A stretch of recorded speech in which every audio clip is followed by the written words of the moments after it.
listen to this alone in the dark. The dare didn't happen at my house.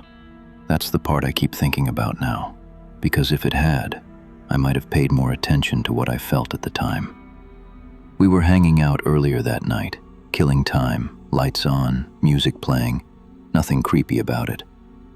Someone joked about how quiet my hallway was, how dark it got when the lights were off, and they dared me to stand there for 1 full minute with every light off, no moving, no checking my phone. I did it. I stood there. Nothing happened. We laughed about it and moved on like it never mattered. By the time I drove home later, the dare wasn't even on my mind anymore. The streets were empty, the radio low, and everything felt normal in that late-night way where the world seems half asleep. When I pulled into my driveway, the house looked the same as it always did, dark and quiet, and I didn't feel watched or followed or anything like that. I unlocked the door, stepped inside, and turned the lights on without thinking. I went through my usual routine, shoes off, phone on the counter, glass of water from the kitchen sink. The house made its normal noises, the soft ticking of cooling walls, the faint hum of the refrigerator, sounds I'd heard my entire life. I remember thinking how tired I was, how ready I was to be in bed, and nothing about that moment felt wrong. I turned the lights off room by room like I always do before going to sleep. Living room, kitchen, bathroom. I left the hallway light on until the end, more out of habit than fear, then switched it off and walked into my bedroom. The dark felt deeper than usual, but I brushed it off and climbed into bed, scrolling on my phone until my eyes got heavy. I don't know how long I was asleep before the sound woke me up. At first, it didn't register as anything specific, just a faint noise pulling me out of sleep, like something brushing against the side of the house. I lay there still, listening, my heart slowly picking up speed as my brain tried to place it.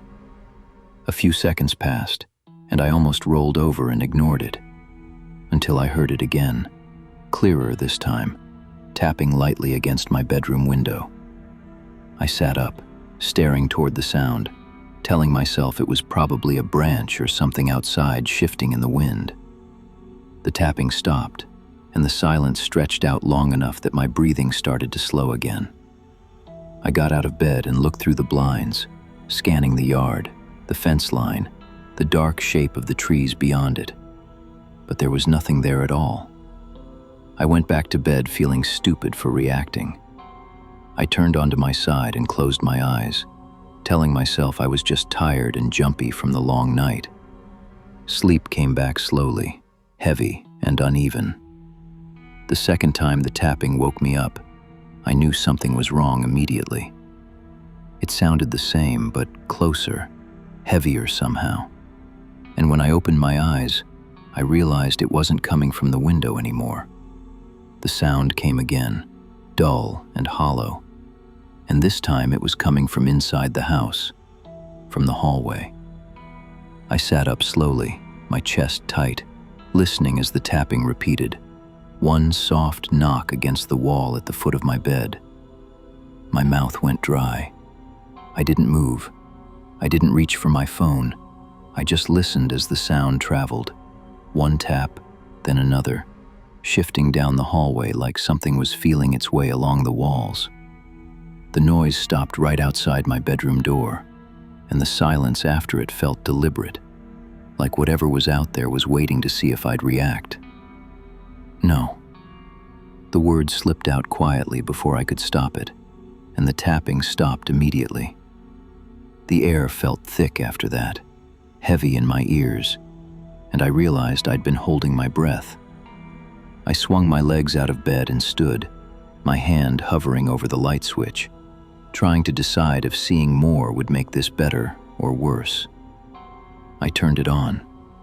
The hallway light flickered and steadied, and for a moment everything looked normal, empty, quiet. Then I noticed the shape standing at the far end of the hall, where the spare room doorway cut into the light. It was tall, too tall, its body narrow and stretched in a way that didn't match the space around it, like it didn't belong inside a house. I froze. Its skin looked pale and dry, pulled tight over a frame that wasn't human, and its arms hung too low at its sides. Its eyes were open wide and hollow, fixed on me without blinking, and I realized with a sick drop in my stomach that it was standing in the exact spot I'd stood earlier that night when the dare happened. I took a step backward, my heel hitting the edge of the bed, and the thing reacted instantly. Not aggressively, attentively. Its head tilted slightly, and one of its hands lifted, fingers hovering inches from the wall, in the same position they'd need to make that tapping sound. "Please." The word didn't change anything. The thing tapped the wall once, louder now, and took a slow step forward. Then another. Each movement felt measured, controlled, like it wasn't rushing because it didn't need to.